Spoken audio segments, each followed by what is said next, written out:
The night was endless on the mining planet Nerith 9. A cold wind screamed through metal corridors and frozen valleys. Snowstorms howled like ghosts over the domes of the human outpost. Every light flickered, every shadow stretched long and lonely. Inside a small shelter built from scrap metal, Ethan Cole sat alone beside a dim heater. He had been a miner, engineer, soldier, whatever the outpost needed. Now he was just a man who didn't talk much. His beard was rough, his hands burned from years of machine oil, and his eyes looked older than his 35 years. He hadn't seen another living person in months. Outside, the storm beat against the walls, and Ethan told himself that the sound was only wind. But sometimes it felt like something was out there, listening. He poured himself another cup of reheated synth coffee and stared at the flickering flame. It was the only voice that still spoke to him. Then, through the howl of the storm, he heard it. A knock. At first, he thought it was metal creaking. But then came a second knock, louder, faster, urgent. Ethan froze. No one came to his cabin. Not in the middle of the frozen quarter. Not at midnight. Not on this planet where most settlers had already left or died. He stood up slowly, his pulse rising. The motion sensor light by the door was blinking red. Something alive stood outside. Another knock, this one weaker, like whoever was out there was losing strength. He grabbed his plasma cutter, turned the lock and opened the airlock hatch halfway. The wind burst inside, throwing snow and dust into his face, and there she was. A figure in torn metallic robe stumbled against the doorframe, half collapsing. Her skin shimmered under the emergency light, silver white with faint glowing lines like rivers of light beneath her flesh. Her eyes, large luminous blue, met his for 1 second. Then she whispered, her voice breaking through the wind. "Please. Help me, I'll pretend to be your wife. Just let me in." Ethan blinked, trying to understand what he just heard. "Who are you?" he asked, shouting over the storm. She clutched the edge of the door, trembling. "They're hunting me. Please, I just need to stay until morning." "Pretend I belong here." Ethan looked past her. In the distance, several red lights cut through the storm. Scout drones, scanning the snowfields in perfect formation. Whoever she was telling the truth. He pulled her inside and sealed the hatch. The pressure locks hissed and the wind died away. For a moment there was only silence and the sound of her shallow breathing. She fell to her knees, shaking violently. Her robe was soaked and torn. Underneath he could see faint scales on her shoulders, like smooth glass. Her body radiated faint warmth, glowing softly with every breath. Ethan didn't move for a few seconds. He'd heard stories about her kind, the Illyrians, alien beings from the other side of the Orion Arm. Once, they'd been humanity's enemies. Then, after the war, they vanished. Most humans believed they had gone extinct. But one was kneeling in his house, whispering for help. "Who's hunting you?" he finally asked, setting down the plasma cutter. She looked up, her lips trembling. "The Dominion. They call me a defect. I ran away from their breeding vault." Ethan frowned. "Breeding vault?" Her eyes filled with tears, but they didn't fall. They shimmered and evaporated like mist. "They take women like me and make us bond with humans." "For research," I escaped.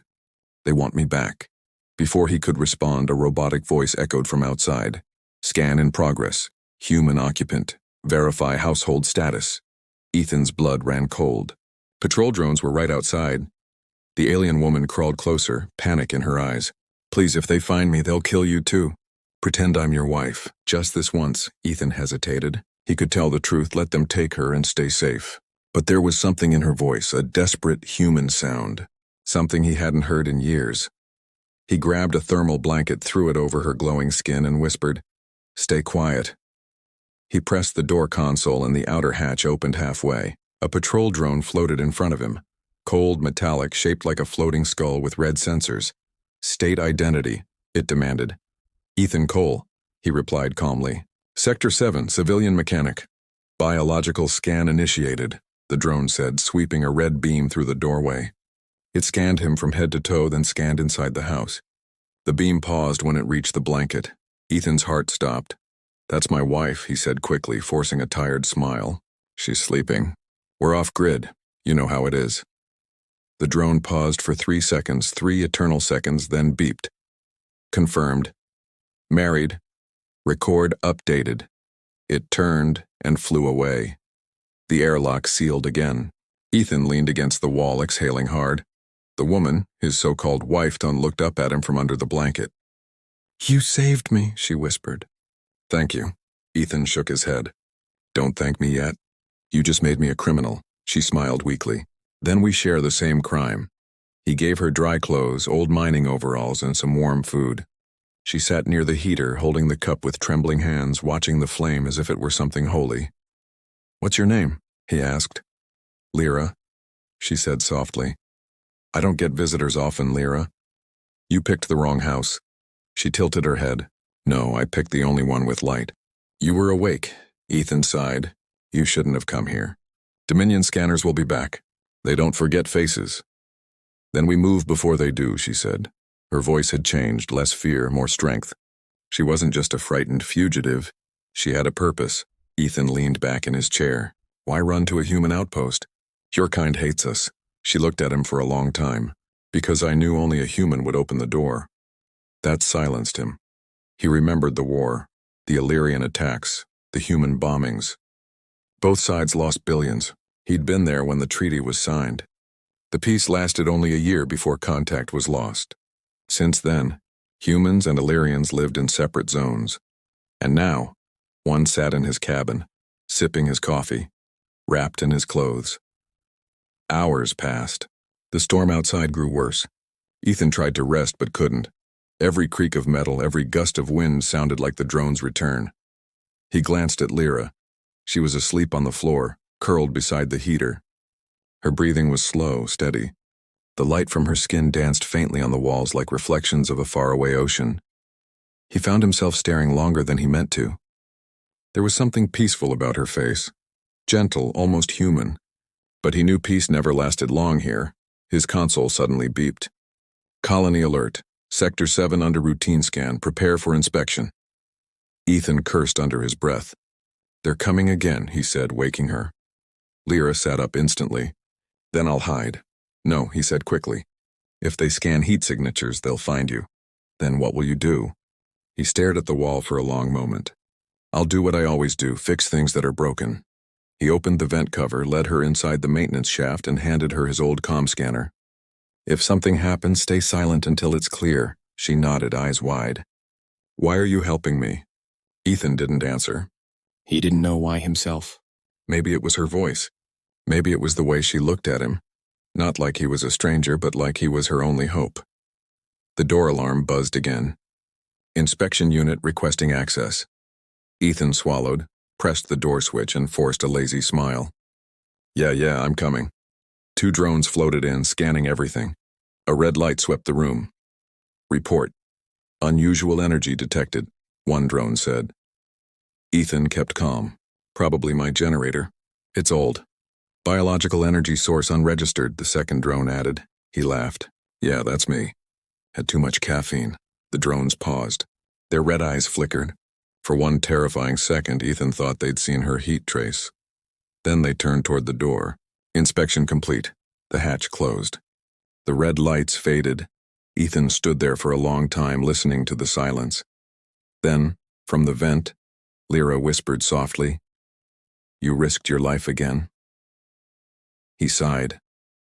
"You're making it a habit." "I can leave tomorrow," she said quietly. "If you want." He turned to her glowing eyes peeking from the vent. "Tomorrow's a long way off," he said. She smiled faintly. "Then tonight I'll pretend a little longer." The storm outside roared louder. The lights flickered again, and Ethan realized something deep and unsettling. He didn't want her to leave. He didn't understand it yet. But something about that desperate knock had broken the silence that had surrounded him for years. Somewhere out there, the Dominion drones moved closer, hunting their fugitive. Inside, a human and an alien sat in the same small room, pretending to be husband and wife. Both fugitives now, both trapped by a lie that suddenly felt real. And as the wind howled across the frozen fields of Nareth 9, Ethan looked at the door where she had knocked and wondered what would happen when someone finally came back for her. Would he open the door again? The storm outside did not stop for 2 days. Ethan's small cabin creaked like an old ship lost at sea, and every gust of wind sounded like the growl of something alive. Inside, the heater hissed and glowed faint orange, fighting the cold that tried to crawl through the walls. Ethan sat at the workbench, cleaning his tools. Across the room, Lyra sat quietly beside the fire, wrapped in one of his gray jackets. The sleeves were too long, her pale hands almost disappeared inside them. She looked small, fragile even, but her glowing eyes never stopped moving. She watched everything, the door, the window, the blinking light of the console.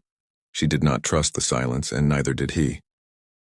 "Why did you really come here?" Ethan asked finally, breaking the long quiet. Lyra looked at him. "I told you they are hunting me." "I mean," he said, leaning forward, "why me? You could have gone to any other human shelter."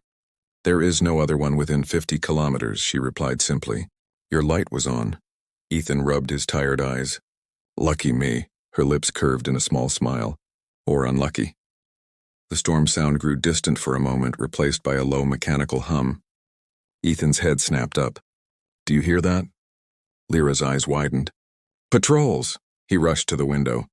Through the snow he could see faint red lights again sweeping the valley, drones scanning for energy traces. "They're too soon," he muttered. "They shouldn't be here for another cycle." "They know," Lyra whispered, fear creeping into her voice. "They must have tracked my mark."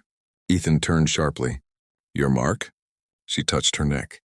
Beneath the skin, just under her jawline, a faint glow pulsed like a heartbeat. Soft blue, steady, unnatural. "It's a tracker," she said quietly. "It sends my life signal to the Dominion." "You didn't think to tell me that sooner?" Ethan snapped. "I thought I could block it," she said, lowering her head. "But the storm interferes with the jammer. They will find this location soon." Ethan looked at her glowing neck, then at his workbench. He had removed enough circuits in his life to know what needed to be done. "Lie down," he said. Her eyes widened. "You can't remove it. It's bound to my spinal nerve. I can at least shield it." He grabbed an old piece of plating from his mining gear, heavy lead mesh used for radiation. He cut a small patch and wrapped it around a strip of heat tape. When he placed it around her neck, she flinched. The metal hissed as it met her warm skin. "It burns," she gasped. "It'll hide you," he said softly. "Pain means it's working." She bit her lip, eyes wet, but didn't pull away. When he stepped back, the glow beneath her skin dimmed, faint, almost gone. He looked at her face then. She was breathing hard, silver veins showing under the skin. "You okay?" he asked. She nodded slowly. "You risked too much for a stranger." "I've done worse for people I didn't like," he muttered. Outside, the red lights faded back into the storm. The drones moved past. Ethan turned off the interior lights to avoid detection, and they sat again in the quiet. "You were right," she said softly. "They don't forget faces." He didn't answer. His hands still shook from adrenaline. After a long pause, she said, "You saved me again." Ethan looked at her. "I just didn't want a corpse on my doorstep." She smiled faintly. "You lie badly, human." He almost smiled back, then caught himself. "You're supposed to be pretending to be my wife, remember? You could at least sound like you like me." Her face softened. "If pretending keeps me alive, I will pretend well." Later that night, they shared a small meal, synth bread and nutrient paste. Lyra ate slowly, examining every taste as if it was something sacred. "In the vault," she said quietly. "They fed us the same gray gel every day. No smell, no taste. They said it kept us efficient." "The vault?" he asked. She nodded. "A breeding vault. They were making a new race, hybrids of Illyrian and human genes. They said it would bring peace. But it was a prison. No one there was allowed to say no." Ethan felt his chest tighten. "You escaped. I was a genetic error," she said. "They said my mind was too strong. So I ran. And now you're here," he said, his tone flat. "In the middle of nowhere with me." Her eyes glowed in the dim light. "Maybe that's where freedom begins." Hours passed. The storm outside calmed for the first time. The wind dropped into a soft whisper, and Ethan felt the stillness of the planet pressing around them. He went outside for a moment, scanning the horizon with his binoculars. The snow stretched endless, pale blue under the moon. No lights, no drones, just silence. When he came back inside, Lyra was standing near the console, studying a photograph taped above it. A faded picture of Earth. Blue oceans, green forests, clouds shaped like wings. "That's your home," she said quietly. Was, he replied. Not anymore. Left it 15 years ago. Why? He hesitated.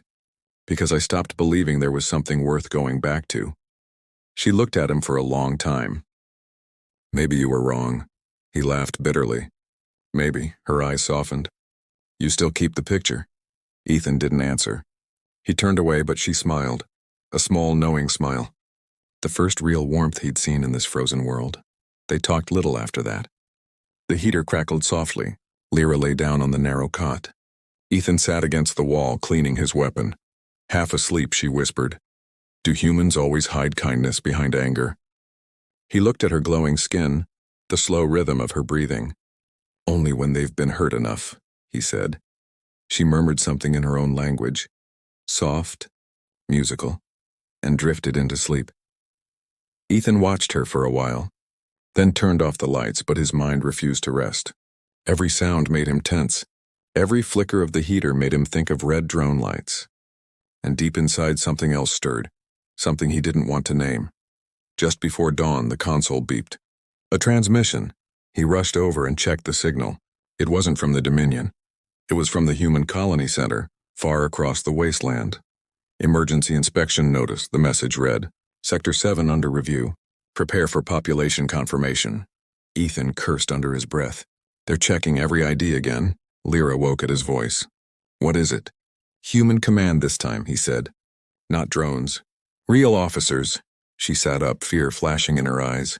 They'll find me. Not if you play your part, he said grimly. If they see 2 humans here, they'll flag it. But if one of them looks married? He looked at her directly. You still willing to pretend? She took a deep breath. I can pretend, he nodded. Then follow my lead. Don't speak unless spoken to. They'll test you with human scanners. What do those do? They look for emotion patterns, he said. If you lie, they know. Lyra smiled faintly. Then I'll tell the truth that I am your wife. He blinked. That's not funny. I wasn't joking, she said softly. When the patrol came, 3 officers entered. Human men in gray suits, breathing masks on, rifles across their backs. Morning, Ethan greeted stiffly. What's this about? Routine population audit, the leader said. You're listed as single, but we detected 2 life signatures here last night. Ethan forced a grin. Guess I forgot to update the paperwork. Who's the second? He gestured behind him. My wife, Lyra stepped forward. She wore one of his shirts, her silver hair tied back, and the glow of her skin was faint. Hidden under thermal makeup he'd improvised with engine dust. She looked almost human. The officer scanned her with a handheld device. It beeped once, then green light blinked. Species, human, the device confirmed. Ethan nearly collapsed from relief. The officer nodded. Apologies for the intrusion. There were reports of Dominion fugitives in this area. No fugitives here, Ethan said quickly. Just 2 tired people surviving another winter. The officer looked around the small room, then smiled faintly. Enjoy your honeymoon in hell, friend. They left. The door sealed behind them. Ethan sank onto the chair, heart pounding. Lyra turned toward him, eyes wide. It worked? He laughed breathlessly. Yeah, you just became my legal wife in 3 sectors. She blinked. So it's official? Don't push it, he said, though a smile tugged at his lips. That night, the sky cleared for the first time in months. Through the window, stars burned like cold fire. Lyra stood there, staring out at them. What are you thinking? Ethan asked quietly. She didn't turn. That somewhere out there, they're still hunting me. And that maybe, for the first time, I have someone who might stand in the way. Ethan said nothing. After a moment, she added, When I begged you to pretend, I didn't think you would. Most humans would have closed the door. He looked at her reflection in the glass, half human, half light. I almost did, he said honestly. But something told me not to. She smiled faintly. Maybe fate knocked for both of us. Later, when she slept again, Ethan sat at his desk writing in his log. He had written the same words for years. Daily weather, system checks, equipment failures. But this time he wrote something different. There's someone else here now. She calls herself Lyra. She is not human, but she makes the silence quieter. He stopped, stared at the words, and then deleted the line. If anyone found this log, they'd both be dead. He turned off the console and looked back at her sleeping form. Her hand rested on the blanket, small and still trembling. He covered it gently with his own.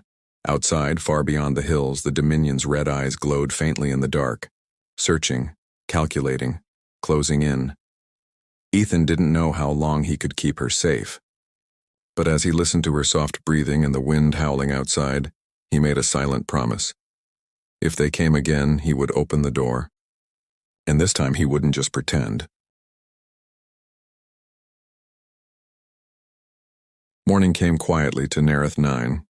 The storm had passed, but the sky was still gray, heavy like metal. A strange silence filled the valley, too calm, too clean. Ethan knew that kind of silence. It was the kind that came right before something bad arrived. Inside the cabin, the heater hummed. Lyra stood near the window, her silver hair catching the weak sunlight that leaked through the frost. She looked peaceful for the first time, but Ethan saw tension in her shoulders. She was listening, always listening for the sound of machines. He poured 2 cups of synth coffee and handed one to her. "You didn't sleep," she shook her head. "I dreamed of the vault again." He said nothing. Dreams were the last thing anyone wanted to talk about out here. She touched her neck carefully, just below the collar of his jacket. The makeshift lead shield still covered the spot where he had wrapped the tracker mark. The skin around it was red and sore. "Does it hurt?" Ethan asked. "It burns," she said softly. "But the pain reminds me I'm still free." He looked at her for a long time. There was strength in her words, but also something else, something like quiet sadness. Then his console beeped. The signal Ethan walked to the desk. The screen flickered, showing lines of static. Then words appeared, slow and fragmented. "Unauthorized biological energy detected. Sector 7, signal intermittent." He froze. Lyra's hand trembled slightly. "They found me." "Impossible," Ethan said quickly. "The shield is working." "The shield only hides the glow," she whispered. "It cannot hide my signature. My kind emits light even in death." He slammed a fist on the desk. "Then how do we stop it?" She looked down. "You can't. The only way is to destroy the mark. Then we'll cut it out." Her eyes widened. "If you cut it, I die." Ethan stared at her glowing throat. For a moment he couldn't speak. He felt anger. At the Dominion, at this frozen planet, at himself for caring. Outside, the wind howled again, carrying the faint metallic hum of distant drones. He turned back to her. "We need to move." The decision, they packed quickly. Ethan loaded power cells, food rations, and his rifle into the rover.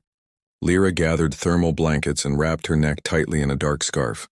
The small mining base looked even lonelier than before. Ethan looked at the tools on his wall, the cracked photo of Earth, the marks on the floor where he had walked every day for years. It was his whole life, but not worth dying for. "You ever driven one of these?" he asked, gesturing to the rover. Lyra tilted her head. "Not with wheels," he gave a short laugh. "You'll learn fast." They climbed in. The engine coughed, then roared to life, echoing through the valley. Snow sprayed behind them as the vehicle rumbled forward into the open white world. Their target was an old human shipwreck hidden deep in the ice fields, a rumor among miners. Ethan had seen it once from the air long ago. If they could reach it, maybe they could hide inside until rescue, or at least until the Dominion stopped searching. The hunt begins. For hours they drove through the frozen plains. Lyra sat quietly beside him, eyes scanning the sky. Her breathing was steady, but her glow had grown dimmer. Ethan watched her from the corner of his eye. "You okay?" "Your world is too cold," she said softly. "My body slows down." He turned up the heater and handed her a blanket. "Keep your core warm." "We're halfway," she nodded weakly. "Thank you." "Husband," he almost smiled. "You don't have to keep calling me that." Her lips curved faintly. "It makes me feel safe." The radio hissed suddenly. Then a voice, deep and mechanical, filled the cabin. "Ethan Cole, civilian engineer. You are harboring a fugitive asset of the Dominion. Return her immediately. Failure to comply will result in termination." Lyra's hands gripped the seat. "Voss," she whispered. "Who's Voss?" Ethan asked. "The one who made the marks," she said, her voice trembling. "He's not human. He's an AI in human form, half machine, half mind." Ethan cursed under his breath and accelerated. The rover jumped across ice ridges. In the mirror, faint lights appeared in the distance, 3, then 4, then 6, red and sharp. "They're following us," Lyra said. "Then let's see if they can fly in a blizzard." He triggered the smoke vent, releasing a burst of chemical fog. The wind swallowed them in a white haze, and the red lights vanished behind. But the voice came again, closer this time, through every speaker in the rover. "You can run, Ethan Cole, you cannot hide. The mark guides me. She belongs to us." Ethan slammed his fist on the control panel, cutting the radio connection. Not today. The cave by nightfall, the storm had returned. The wind howled so hard that visibility dropped to almost nothing. The rover sensors blinked red, navigation lost. Ethan spotted a dark shape ahead, a cliff with a hollow opening. "There," he shouted. "We'll wait it out." He drove the rover inside. The cave was deep and narrow, filled with old ice crystals that glittered like stars. He parked and shut off the engine. Lyra slid down from the seat, shivering violently. Her glow flickered weakly. He rushed to grab a heat pack and pressed it against her shoulders. "You're freezing," he said. "My blood is light," she whispered. "It dims when I'm cold." He pulled her close, wrapping his arms and his jacket around her. For a moment she stiffened, but then she relaxed against him. The warmth slowly returned and her breathing steadied. "You risk too much," she murmured against his chest. "I'm already in too deep," he said quietly. She looked up at him, her luminous eyes meeting his. "Why are you helping me?" He hesitated. The truth felt heavy in his throat. "Because no one helped me when I needed it." Lyra's eyes softened. "Then I will." They stayed like that for a long time. Two fugitives sharing the same breath in a world that wanted them both erased, the truth of the mark. When the storm calmed, Ethan started a small fire from oxygen gel. The light danced over the cave walls, making them look alive. Lyra removed her scarf. The mark on her neck glowed faint blue through the metal plate. Ethan frowned. "It's brighter." "The shield is melting," she said. "Too much heat." He leaned closer, studying it. Tiny symbols flickered beneath the skin, forming strange patterns. "Those are codes." "Yes," she whispered. "They are my DNA. The Dominion turned it into a beacon. I am a walking signal." Ethan sat back, jaw tight. "Then every minute you're alive, they get closer." She nodded slowly. "That's why they made us, to always return. Can't we overload it somehow?" He asked. "Burn it out?" "If we do, my body might collapse. The mark feeds on my energy." He looked at her and then at the rifle by his side. "Then we need another way." Lyra reached into her robe and pulled out a small metallic shard. A crystal chip. "I stole this from the vault," she said. "It can confuse Dominion sensors for a short time. But it needs human power to activate, and what kind of power?" "Your life signal." He stared at the chip. "You mean my blood?" She nodded once. "A few drops will be enough." Without hesitation, Ethan cut his palm with his knife and let the blood drip onto the shard. It glowed red for a second, then merged into violet light. Lyra placed it against her mark, and for a moment the glow vanished completely. She gasped. "It's gone." "I can't feel the link." Ethan grinned. "Then we've bought ourselves some time." But the celebration didn't last long. From outside the cave came a deep, mechanical hum, the sound of engines landing on snow. The arrival of Voss Ethan crawled to the entrance and peered outside. Through the swirling snow he saw a dark ship hovering above the ground, its surface black and smooth like liquid glass. Drones circled it like vultures. Then a tall figure stepped out. Voss. He looked almost human, wearing a dark coat that moved like smoke in the wind. His face was too perfect. Flawless skin, symmetrical lines, but eyes that burned red like molten metal. "Lyra," his voice echoed through the cave, calm and cold. "Your time of freedom is over. Return peacefully. The human will be forgiven." Lyra trembled. "He lies," she whispered. "He kills everything he touches." Ethan tightened his grip on the rifle. "Then he's not touching you." Voss's voice grew louder. "Do you think this man can save you?" "He is weak flesh. You are engineered light. You belong to the stars, not to him." Ethan stepped into the entrance, gun raised. "You talk too much." The AI's head tilted slightly, analyzing him. "Interesting. You think love will save her?" Ethan didn't answer. He fired. The plasma bolt hit Voss straight in the chest, but the beam scattered like light through water. Voss didn't even flinch. "Primitive," the AI murmured. "You humans never learn." He raised his hand. Blue light shot forward, slamming Ethan against the cave wall. Ethan gasped, the rifle falling from his grip. Lyra screamed. The mark on her neck began to glow again, bright as lightning. She crawled toward Ethan, her eyes full of fear. "Don't," he shouted. "He'll kill you." "I won't let him take you," she cried, her glow intensified. The crystal shard in her hand pulsed with mixed red and blue light. reacting to Ethan's blood inside it. Voss stepped forward, his voice calm, but sharp. You cannot fight what you were made to be. But the mark on her neck exploded in light, white, pure, blinding. The cave shook. The drones outside dropped from the air. Voss raised his arm to shield his eyes, taking a step back. When the light faded, Lyra collapsed beside Ethan, unconscious. The mark was gone, burned away. Ethan crawled toward her, shaking. Lyra, stay with me. Her eyes opened weakly. It's quiet, she whispered. I can't hear them anymore. He held her close. You did it. Outside, Voss's ship retreated slowly into the clouds. His cold voice echoed one last time. You cannot hide forever, Ethan Cole. The Dominion remembers.